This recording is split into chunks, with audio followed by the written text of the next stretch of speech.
Good morning, students. We have covered the topic the Clinton year. Now we start the next topic 9/11 and the global war on terror. तो 9/11 क्या है? सबसे पहले 9/11 एक date है जिसमें 11 सितंबर की बात हो रही है।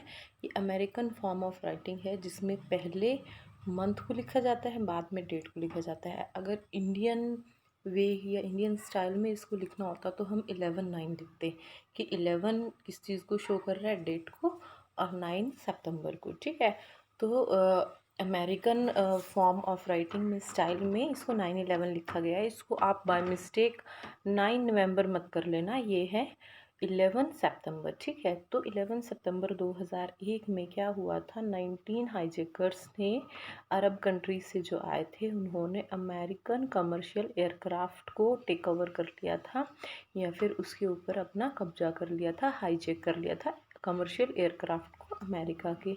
और उन्होंने क्या किया था, शॉर्टली जैसे ही वो टेक ऑफ हुए वैसे ही उसको हाईजैक कर लिया और बहुत जल्दी ही उनको क्या किया, अलग अलग बिल्डिंग्स में क्रश कर दिया। उनको क्या करना था कि जैसे 4 एयरक्राफ्ट उन्होंने हाईजैक किए थे, तो उनको कहाँ कहाँ अलग अलग टावर्स में क्रैश करने थे उनको पहले से पता था उस चीज़ का। तो उन्होंने फर्स्ट को north and south tower of world trade centre in New York के नॉर्थ और साउथ टावर में उन्होंने उसको क्रैश किया। थर्ड एयरक्राफ्ट को क्रैश किया पेंटागन बिल्डिंग जो कि एयरलिंगटन में थी, वर्जीनिया में, जो यूएस का डिफेंस डिपार्टमेंट था।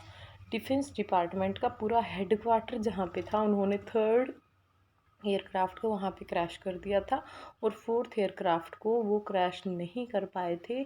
उनका प्लान था कैपिटल बिल्डिंग यूएस कांग्रेस की, वहाँ पे उसको क्रैश करना, बट फॉर्चुनेटली वो क्रैश नहीं हुआ था और वो जाके पेनिसिल्वेनिया में लैंड हो गया था।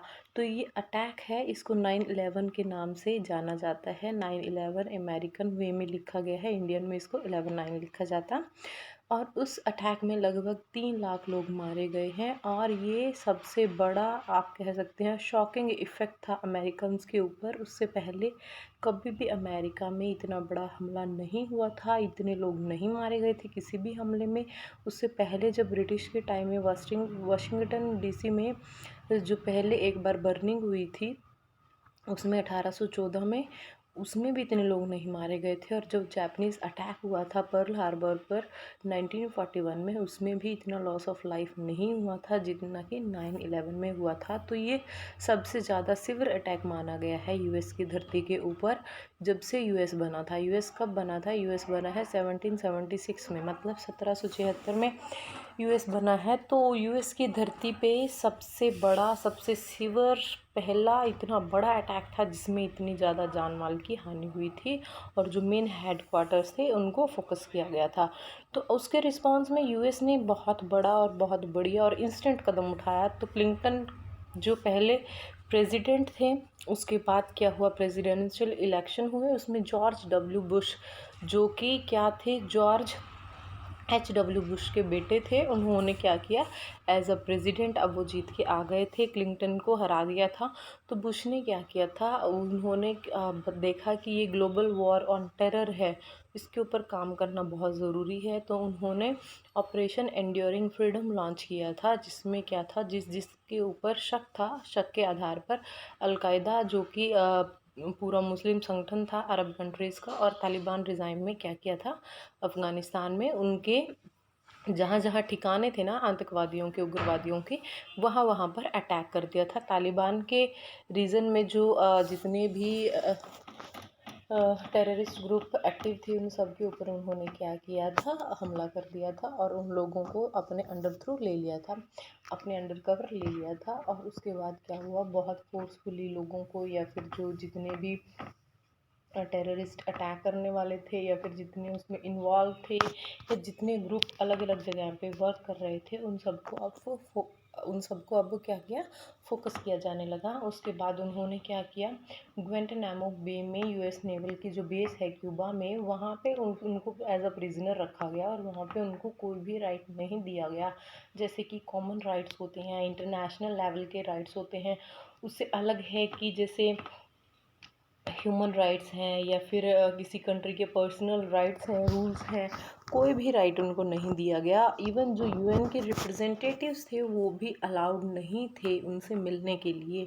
तो आप समझ सकते हैं कि कितना बड़ा एक्शन लिया गया था। ठीक है, उसके बाद नेक्स्ट टॉपिक हमारा आता है द इराक इन्वेंशन। तो इराक इन्वेंशन में क्या हुआ था कि इराक के ऊपर आक्रमण किया। इराक के ऊपर आक्रमण करने का मतलब क्या है कि इराक के साथ पहले ही यूएस की टेंशन चल रही थी जब इराक ने कब्जा कर लिया था कुवैत के ऊपर सद्दाम हुसैन की गाइडेंस में। तो सद्दाम हुसैन की गाइडेंस में जब उन्होंने कब्जा किया तो उस टाइम से ही यूएसए को खटक रहा था इराक, क्योंकि बहुत ज़्यादा टेंशन चल रही थी। तो अब क्या हुआ, 19 मार्च 2003 में यूएस क्या कहता है कि इराक क्या बना रहा है ऐसे वेपन बना रहा है, वेपन ऑफ मास डिस्ट्रक्शन बना रहा है, जिससे कि बहुत ज़्यादा अगर वो यूज़ किए जाएँ तो उससे बहुत ज़्यादा नुकसान होगा। ऐसा कौन कहता है? यूएस कहता है। तो वो क्या चलाता है? ऑपरेशन इराकी फ्रीडम चलाता है। ऑपरेशन इराकी फ्रीडम चलाने के लिए वो सबसे पहले यूएन के पास जाता है कि हमें क्या करना है, कोलिशन ऑफ द विलिंग, मतलब यूएस लेडी, जिसमें मेन कौन होगा? यूएस होगा। उसके गाइडेंस में एक कोलिशन ऑफ विलिंग चलेगा कि हम अपनी इच्छा से क्या करेंगे, वॉर करेंगे या अटैक करेंगे, आक्रमण करेंगे इराक के ऊपर। तो यूएन उससे मना कर देता है, लेकिन फिर भी कोलिशन बना के यूएस से क्या करता है, 40 कंट्रीज़ को बहला फुसलाकर अपने साथ ले आता है और इराक के ऊपर ये कहकर अटैक कर देता है कि इराक में वेपन ऑफ मास डिस्ट्रक्शन बनाए जा रहे हैं। लेकिन जब वहाँ पे अटैक किया जाता है तो पाया जाता है कि वहाँ ऐसा कुछ नहीं हो रहा था। ये सब चीज़ें वैसे कहने के लिए थी, तो ऐसा इसलिए कहा गया था क्योंकि सबसे पहले इराक के पास क्या थे, ऑयल के बहुत बहुत ज़्यादा वेल थे। तो ऑयल होने की वजह से ऑयल में पार्टनरशिप चाहता था कौन? अमेरिका, ताकि उसको सस्ता ऑयल मिल जाए। इस वजह से दूसरा वो चाहता था कि उसके इराक के साथ अब फ्रेंडली रिलेशन हो जाएं, पहले जैसे टेंशन थी ना वो टेंशन ना रहे और फ्रेंडली रिलेशन हो जाए। तो इस वजह से क्या करते हैं कि सद्दाम हुसैन के टाइम में जब उनके बहुत सारे टेंशन्स चल रहे थे, अब वो उसको ख़त्म करने के लिए मिलकर 40 कंट्रीज़ के साथ मिलकर हमला कर देता है इराक के ऊपर। तो इसके बाद क्या है, a full fledged insurgence against US occupation was ignited in Iraq. तो इसका रिज़ल्ट क्या होता है कि इराक में लोग बहुत ज़्यादा गुस्सा हो जाते हैं, बहुत ज़्यादा नाराज़ हो जाते हैं और वो रेबेलियन कर देते हैं, विद्रोह कर देते हैं यूएस का। और जिसमें क्या होते हैं, while the US has lost over 3000 military personnels in the war. तो यूएस क्या है, 3000 सैनिक यूएस के मारे जाते हैं वॉर में। In the war, Iraqi casualties are very much higher. It is conservatively estimated that 50,000 Iraqi civilians have been killed since the US-led invasion. तो ऐसा माना जाता है कि लगभग 50,000 इराकी सिविलियन भी मारे जाते हैं इस इन्वेंशन में, इस आक्रमण में जो कि यूएस ने इराक के ऊपर किया था। ठीक है, it is now widely recognized that the US invasion of Iraq was in some crucial respects both a military and political failure। तो ऐसा माना जाता है कि जो यूएस का आक्रमण था इराक के ऊपर बहुत ज़्यादा क्रूशियल था, और माना जाए तो ये एक तरह का मिलिट्री और पॉलिटिकल फेलियर था, क्योंकि इन सब की ज़रूरत नहीं थी। जैसा यूएस को लग रहा था या फिर जैसा यूएस शो कर रहा था कि वहाँ पर वेपन ऑफ मास डिस्ट्रक्शन बन रहे हैं, वैसी कोई बात नहीं मिली थी। तो इस वजह से क्या होता, बहुत ज़्यादा जान और माल की, मतलब पैसे की हानि हुई थी। तो ये एक तरह से फेलियर था किसका? अमेरिका का। नेक्स्ट टॉपिक हम नेक्स्ट वीडियो में करेंगे। एक टॉपिक है व्हाट डज हेगेमनी मीन्स। तो हेगेमनी होती क्या है? सिंपली हेगेमनी क्या है? पावर। ये हम नेक्स्ट वीडियो में करेंगे। क्या था?